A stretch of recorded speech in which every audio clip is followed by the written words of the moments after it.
Hey everybody, Michael here from Club Lexus and YodaTech.com. Today we're checking out the 2024 Toyota Tacoma. This is the TRD Sport and it is a prototype, so this is not a full review, but still we're going to walk around, show you the outside, show you the engine bay, show you underneath, and show you the inside, and tell you what we think about it. Walking up to the 24 Tacoma, you guys, TRD Sport in blue crush metallic, which is a fantastic color. Just a nice deep metallic blue that really shines here in the sunlight. We've got a little Tacoma Easter egg in the lights right there. So TRD Sport, basically the idea here is that you're getting TRD Pro looks.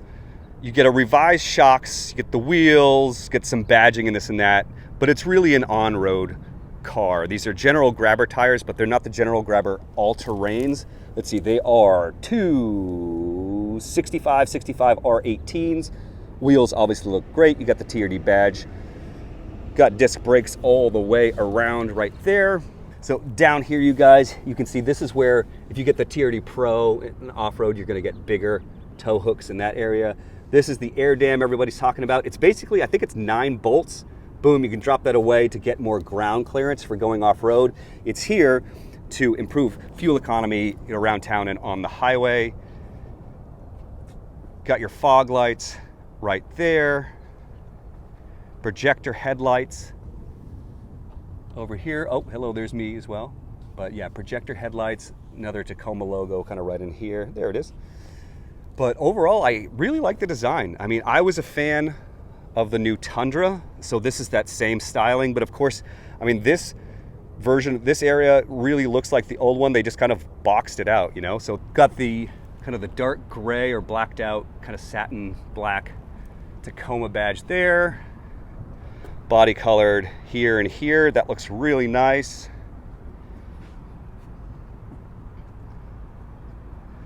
Side profile. This is the shorter bed. It's available. This is the 5 foot. It's available with the 6 as well. All right, out back here, we've got a damper on the tailgate, which is really nice. Really light. I don't know if the damper helps with it picking up, but it's super, super light. And under the hood of the Tacoma, one of the biggest stories of this new model is the turbocharged 4-cylinder motor. That's right, no naturally aspirated 4-cylinder and no naturally aspirated V6, which of course is one of the best, smoothest, most reliable motors ever produced by Toyota and Lexus. And it's gone. So I guess what people are really wondering is, what's the power gains? What are the economy gains? And of course, is reliability going to be an issue? Let's talk first about the power. Now, if you get an SR base model, it's going to be 228 horsepower with 243 foot-pounds of torque. Step up to this version of the motor with the manual transmission, it's going to be 270 horsepower and 310 foot-pounds of torque. In this configuration here with the 8-speed automatic transmission, 278 horsepower and 317 foot-pounds of torque. And if you get the iForce Max, which is a hybrid motor, so that's going to be this motor here up in the front with a large battery pack. And what they do is they actually put an electric motor into the bell housing of the automatic transmission, and then it boosts up the power, it improves efficiency, and of course gives you extra horsepower and torque. So we're talking 326 horsepower and 465 foot-pounds of torque in your midsize Tacoma. And I have to say, overall, I'm very, very impressed. Now, in terms of longevity, obviously that's something that only long-term owners are really going to be able to talk about. Can a turbocharged direct injection motor be as reliable as a naturally aspirated V6? Toyota seems to think so. It's a new block. They've done things with the oil pump. There's extra cooling here. When you get the TRD Pro, I believe this hose here is even bigger with more cooling than what you can see in this configuration here.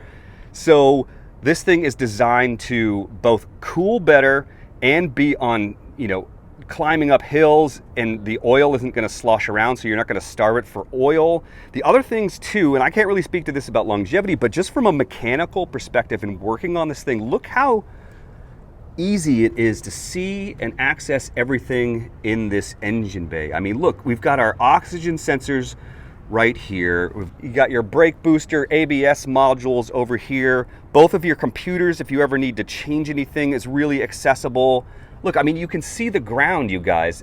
In most modern vehicles, especially European ones, but even with the front wheel drive architecture Toyotas and Lexus, there's no room around anything in these motors. But I feel like if the Toyota engineers are correct, and this thing is as reliable as the previous generation ones, then you're not going to have anything to worry about. But if you are working on this yourself, or you're having a mechanic work on it, I mean, this is going to be a relatively easy vehicle to work on. You know what I mean? You move a couple things here, change out water pumps. I mean, it's really wide open in here, and I'm impressed with the engineerings and the ergonomics of this, both from a kind of a packaging standpoint, just as kind of a nerd, and then from, you know, future maintenance. I think people are really going to be able to work on these.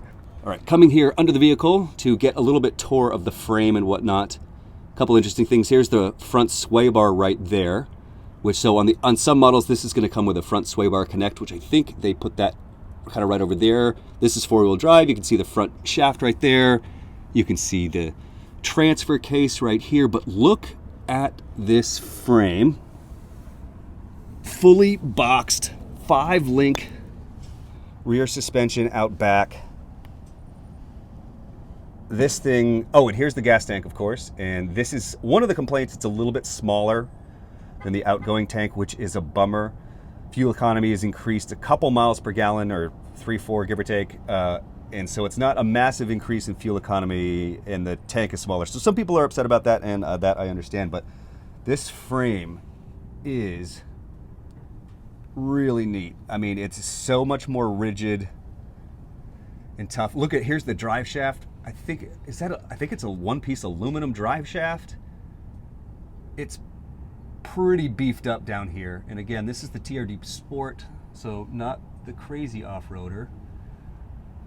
But yeah, it's just really well packaged down in here.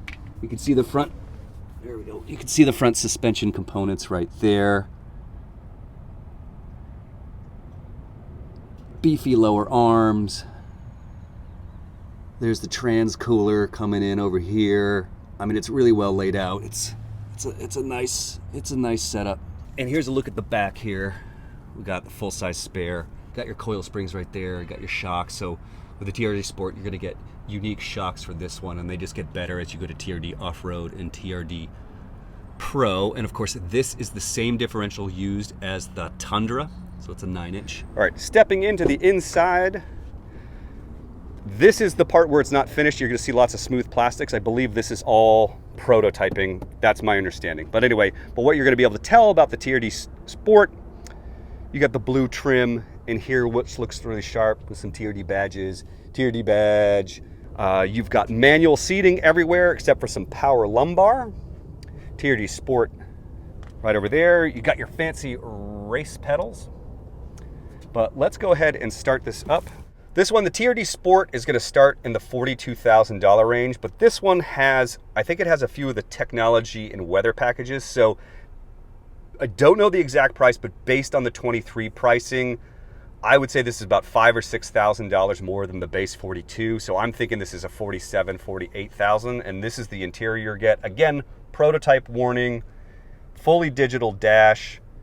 You got your different settings that you can set up. You can organize it how you want, you know, just by operating these buttons here. So that will slide you through how you set things up, and then you hold down the OK button, which will take you into various menu options, messages, all that sort of stuff. You can set up, change what you have on different things. This is the larger 14-inch screen, the interface that Toyota's been using for the last few years. We've covered it in another bunch of different videos. Very easy to use. I would say, from my seating position here, it's looking like it's blocking my angle, but this is kind of more of where my head is, so it doesn't block anything, at least from my perspective. But I think it is a little bit big. I don't really think they need to have, like, cause, you know, to reach over, you got to reach all the way over if you need to do anything over here. I would say like a more normal screen would be fine, but whatever. It looks great. It's nice and sharp. Works nice. Tactile HVAC buttons and dials. Really appreciate that. Here's the kind of the button layout here. You get your drive modes, tow haul modes, four-wheel drive selector here, and other models with, you're gonna have your sway bar disconnect and other kind of trail crawling features and stuff with your off-road ones. There's nothing here, but this is probably where the wireless charging pad is gonna go. We've got 2 USB-Cs right here. There's a couple more in the back as well. Checking out the back row, This is going to be one of the downsides of the vehicle. As you can see, I'm 6 foot tall. That is my seating position. And it is doable. You know, I am scrunched in here. It's not particularly comfortable.